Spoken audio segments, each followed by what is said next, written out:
الله رب العزت خپل خدای ښکارا کولا د خپل طاقت د خپل قدرتونو ظهور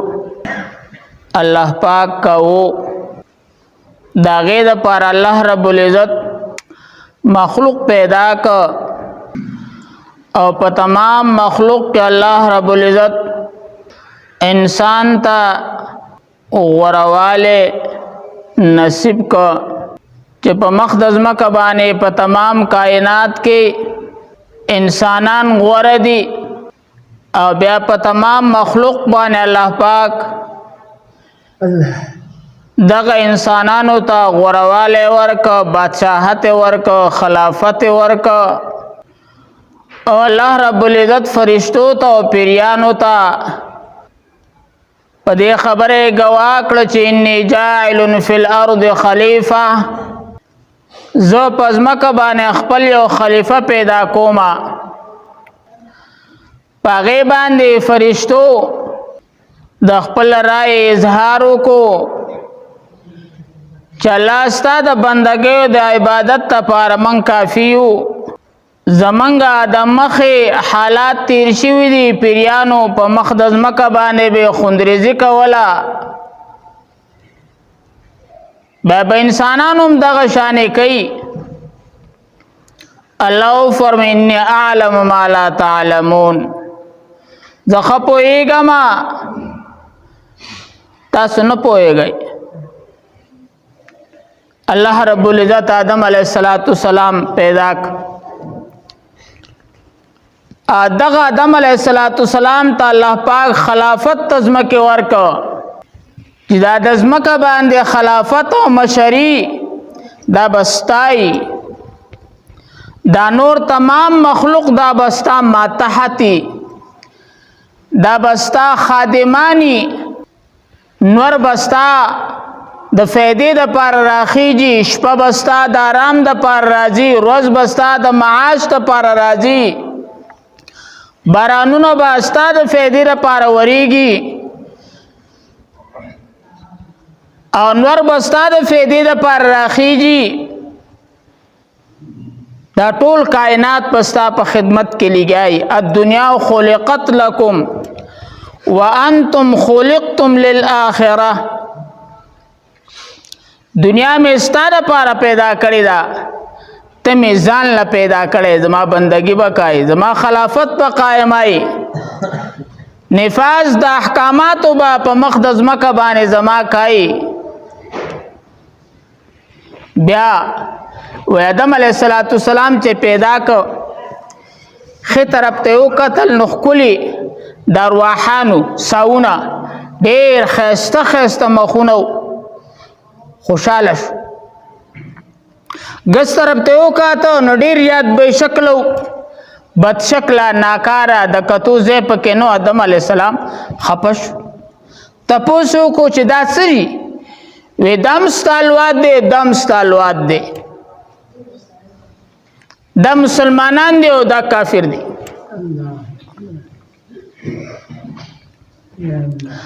الله رب العزت اگر ارواحان رو باسل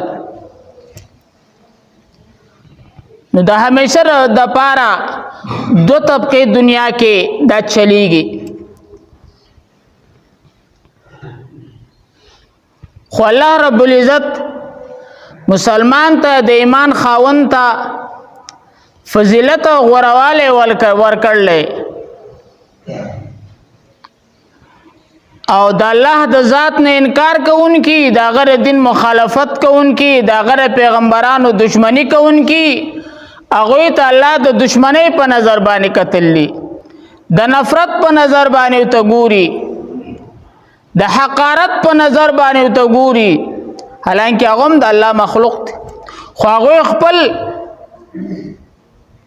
هغه عقل خپل پوهه د شیطان په لار استعمال کړی دا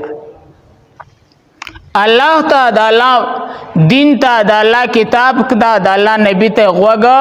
نه دی الله رب العزت ما چې راکم آیات مبارکه تلاوت کړه ان الذين كفروا خلق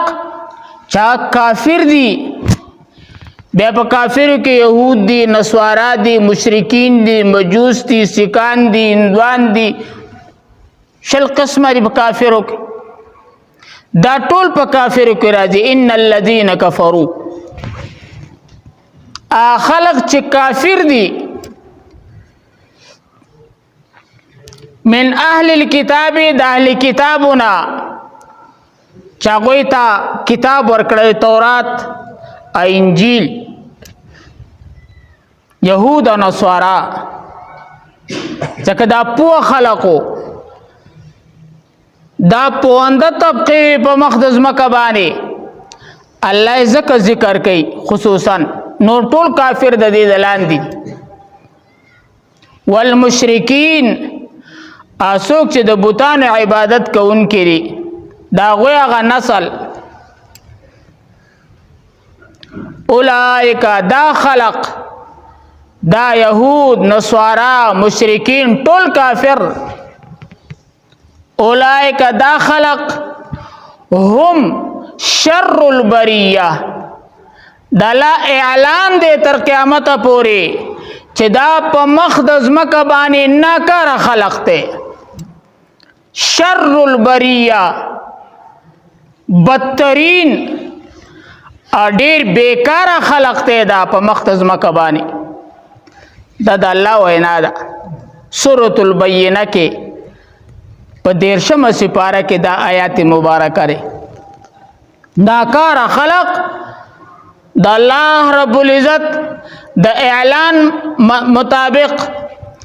د قران د اعلان په مناسبت سره په مخدز مکه باندې کافر دا ناکار مخلوق دی اولئک هم شر البریه دا ناکار مخلوق دی د الله اوسه بل خبره ده چې منګ او تاسو شیطان او دغه کافر دومره مهنت کړي دي منګ تاسو باندې چې منګ زمنګ او تاسو پزرونه کې خپل قدر پیدا کړلې خپل عزت جو کړلې د دنیا د سيزونو د دنیا د آلاتو په اعتبار سره پاغې کې د ترقې په اعتبار سره